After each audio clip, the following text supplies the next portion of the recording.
Today, in this class, I am going to explain you about Newton's laws of motion, students. Newton's laws of motion. In this lesson, we must know the connection between the force acting on the body and the change of a state in the body. Okay, students, before that, in the previous chapter, that is motion, and that we discussed about the concept of motion, velocity, kinds of velocities, acceleration, kinds of accelerations, equations of motions for a constantly accelerated body, students. Let us comes to here, ancient philosopher, students, they shows very much interest while studying the concept of the motion. But students, there was a question raised in their mind. What is that question? That is, what is the natural state of earthly related object? What is the natural state of earthly related object or earthly object, whatever it may be? For that, at that time, great ancient philosopher, Sir Aristotle, who is that, students? Aristotle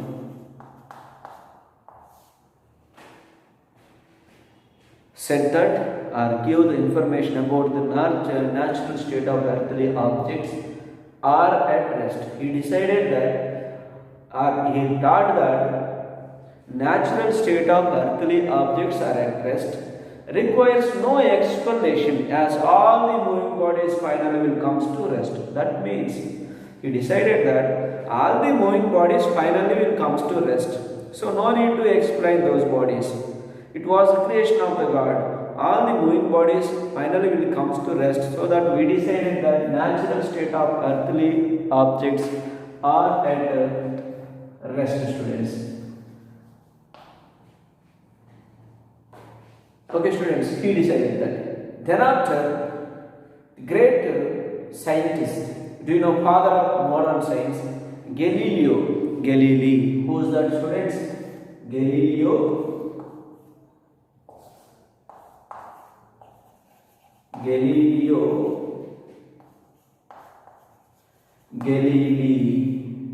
He is the father of modern science.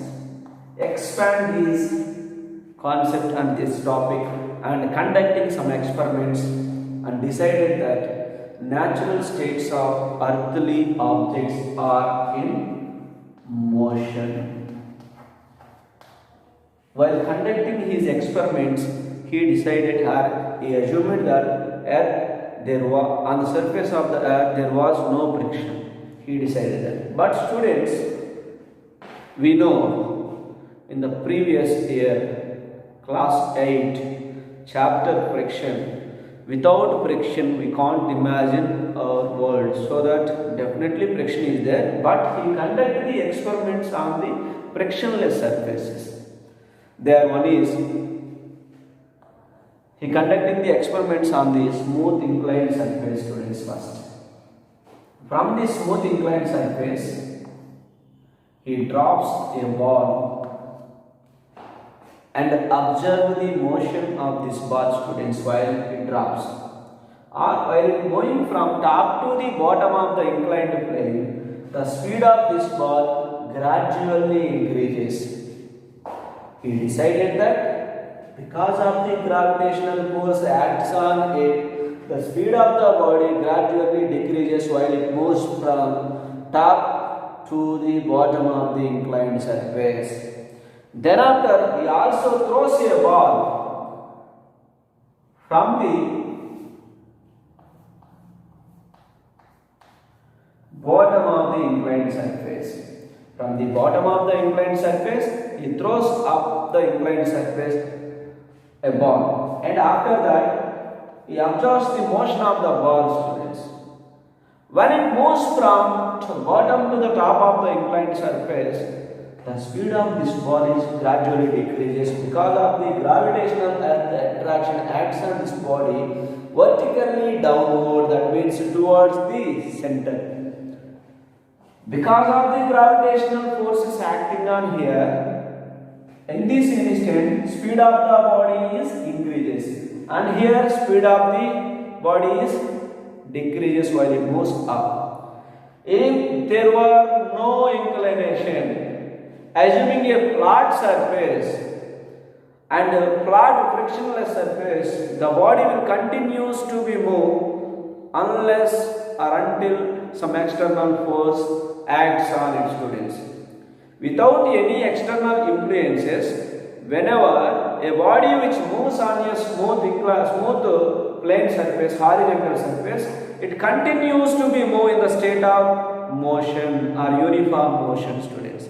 He decided that by conducting these experiments. So finally, built upon ideas primarily developed by the Aristotle and the Galileo, Sir Isaac Newton develops his three laws. These laws are which gives to the connection between the force acting on the body because of the force which changes the state of the body, students. Connection between these three laws gives to us. They are popularly called as Newton's laws of motion. Newton's laws, students. They are popularly called as Newton's laws. Now I am going to explain you Newton's laws, students. See here.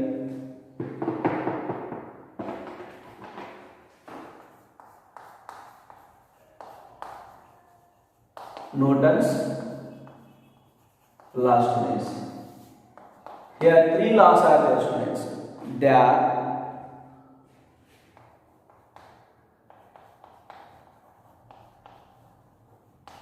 Newton's first law, and the second one is Newton's second law, and the third one is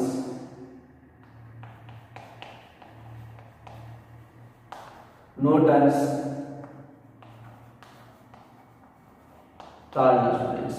Newton's first law, Newton's second law, and Newton's third law, students. Okay, students, here these three laws are very important, students, in our day-to-day life. In the Newton's first law gives to the concept of the force. It gives to the concept of force, students. And Newton's second law gives to the quantitative measure of the force. Quantitative measure of force, that is F net is equal to mass into acceleration. And in the Newton's third law, students, it explains the mathematical expression for the law of conservation of linear momentum, students. What is that? It explains the mathematical expression for law of conservation of linear momentum, students. These are the importance of these three laws, students. First law gives to the concept of the force, or gives to the definition of the force. It tells to the quality of the force, so that it is also treated as qualitative law, students. And in the Newton's second law, it explains to the quantitative, or it gives to the derivation, or it measures to the quantitative measure of the force, students. And then Newton's third law explains the, or gives to the mathematical expression for the law of conservation of linear momentum, students. These are the importance of these three laws. Now I am going to explain you these three one by one, students. Listen.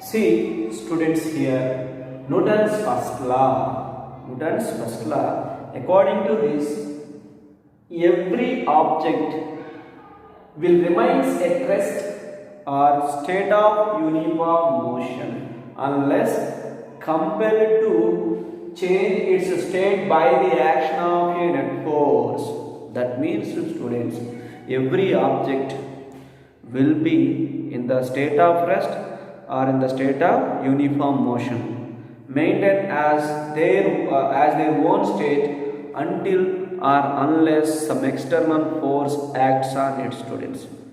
According to this, without an external force acts on the body, it does not change its state of rest or of uniform motion, students. Only because of the external force, the object will change its state of rest or state of uniform motion, students. So here it gives to the concept of the force and the definition of the force. It gives also the quality of the force, students, so that it is also treated as qualitative law.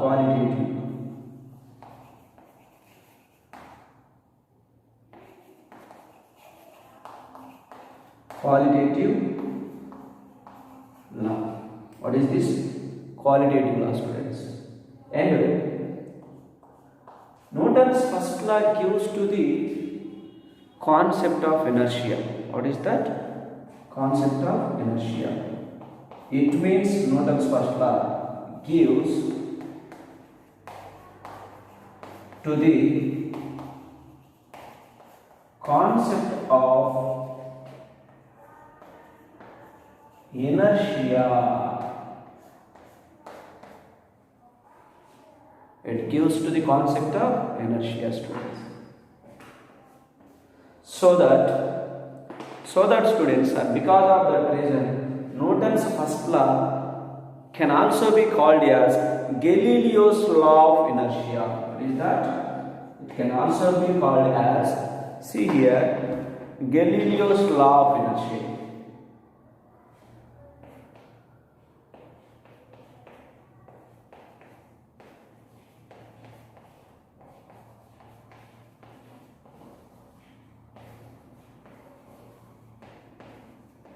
Galileo's law inertia. Okay, students, what is this? Newton's is also called as Galileo's law of inertia, students. See here properly. It is also called as Galileo's law of inertia, students. What is inertia? What is inertia, students? I am going to explain you about the inertia clearly, students. See. Okay, students. Inertia. Inertia is the property of a matter, students. In our simple language, it can be defined as not accepting any change in its state.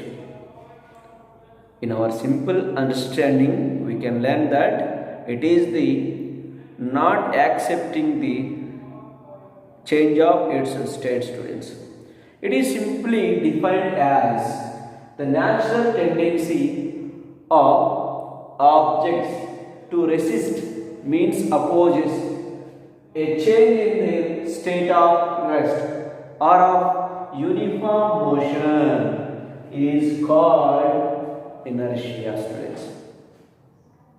That means, according to the Newton's first law, every object in the universe, it does not change its state of rest or uniform motion unless or until some external force acts on its, students. Similar to here, without any external force acts on the object, it does not change its state of rest or state of uniform motion. Okay, students, here inertia is the property of matter. I already told you. It is nothing but a first law of motion. Here I am going to tell you kinds of inertia, students. What are those kinds of inertia? Here, kinds of inertia. Kinds of inertia, students. There are actually two types, students. There are first one is static inertia. Static inertia, students. What is that? Static inertia. And the second one is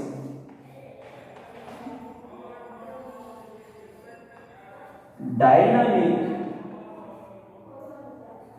inertia. This is static inertia and this is dynamic inertia, students. The static inertia can also be called as inertia of rest, students.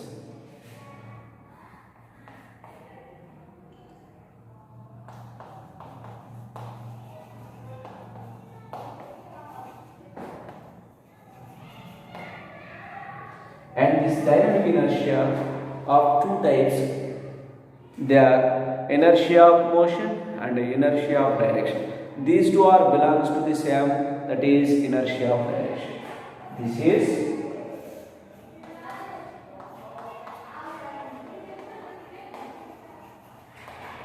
inertia of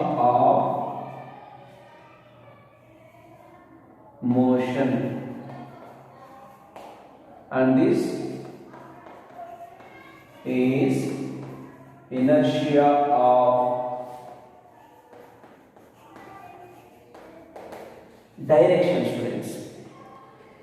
Static inertia can also be called as inertia of rest, and this is inertia of motion and inertia of direction also, students. Okay, here see this. I think it is not visible. Inertia of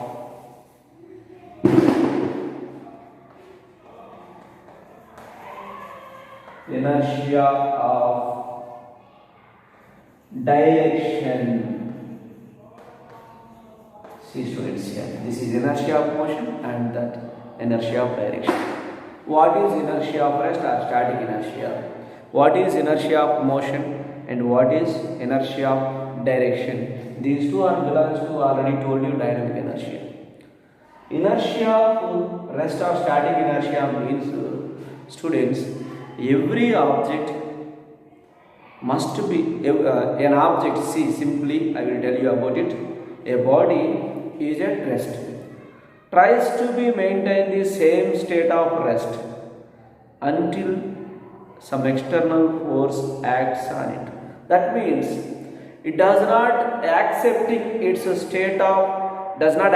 the change of its state of rest until or unless some external force acts on it. Till the external force act on it, it maintains its own state, that is rest. Simple example for these students. We can assuming a vertical stack of a books or a vertical stack of a carom coins. I am going to take here carom coins. We can take a vertical stack of carom coins. From that stack, we can strike a bottom coin of that vertical stack with the help of this striker. Only that bottom coin will move from there. Remaining coins will be settled there because of the inertia of rest.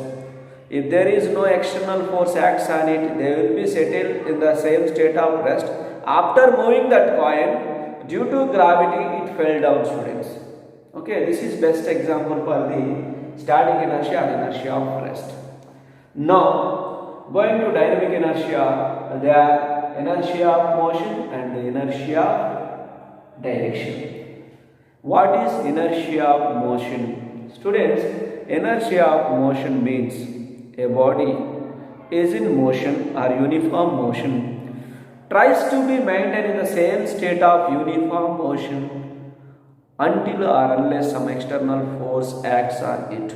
Without external force acts on it, it maintains to be same state of uniform motion. If there is any external force acts on it, it will be definitely changes its state from motion to rest, whatever it may be, students. Up to the external force, it wants to be maintained its own state of uniform motion, students. That is the simple definition for the inertia of motion. Once again I told you, I will tell you, that is inertia of motion means a body is in uniform motion. It tries to be maintained in the same state of uniform motion unless or until some external force acts on it, students.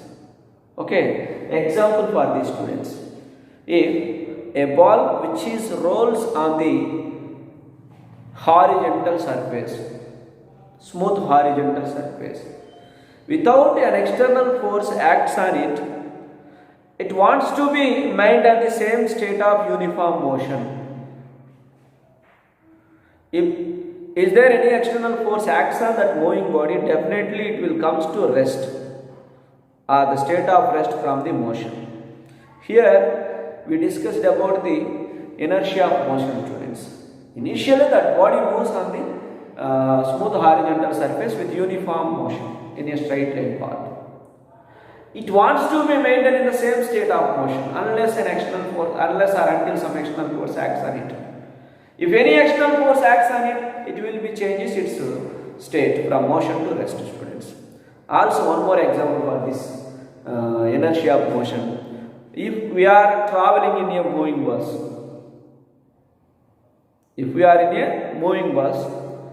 suddenly the driver of the bus applies the brakes, immediately we can give a forward jerk, then regains to our original position. Because here, till that, our body moving along with the direction of the bus, because we are in bus. After application of the brakes, bus will comes to rest, but our body feels that maintain as its own state. What is that state up to that? In motion. So that it wants to be maintained in the same state of motion. Because of the applications of the brakes, it will give a forward jerk and regain its original position, students.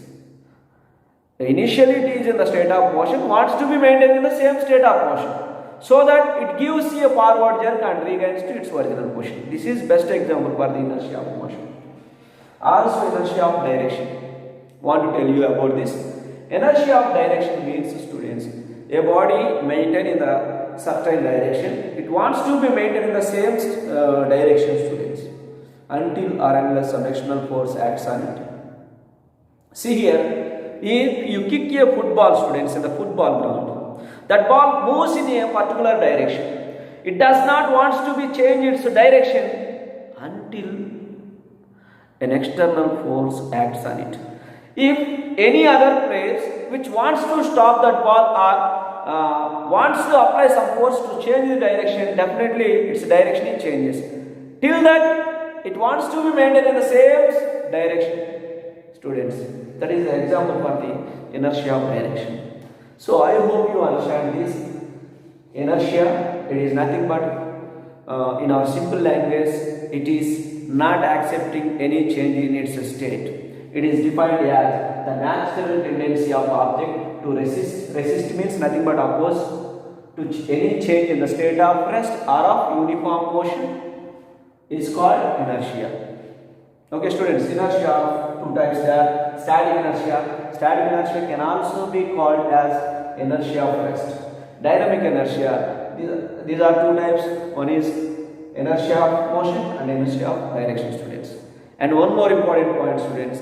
Told you so many times, inertia is the property of matter. It is directly depends upon the mass. So it is the measure of mass. It is directly depends upon the mass, students. Okay, students. If the body having the more mass, so that body having the more inertia, students. Simply, I want to tell you one example here. Two bodies having the different masses m1 and m2 students.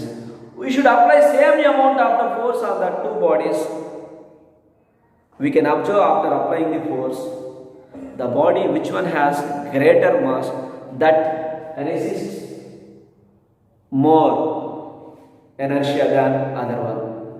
Students, I hope you understand. So once again I told you, inertia is a property of matter. It is directly depends upon the mass, students. The more the mass, more the inertia. Comparing two more students here, a pencil and a book. Comparing these two, book has more mass than the pencil, so that book has more inertia. A school bag and a book. Of these two, which one has more inertia? School bag, because it has more mass. A lorry and the car. Of these two, lorry has more mass than the car, so that lorry has more inertia, students. So many examples which we consider in our daily life, students, based on the inertia. After completing all these, we concluded that according to Newton's first law, if F net is equal to 0, that means an external force acting on your body is 0. At that time, the body, the concept of the force, we can conclude that if F net acts on a body is 0, F net is equal to 0,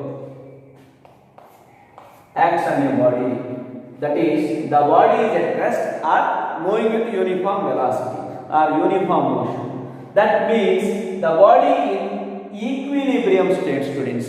How is it? Equilibrium. That is translatory equilibrium or stationary equilibrium. Translatory equilibrium means it moves with uniformly. Stationary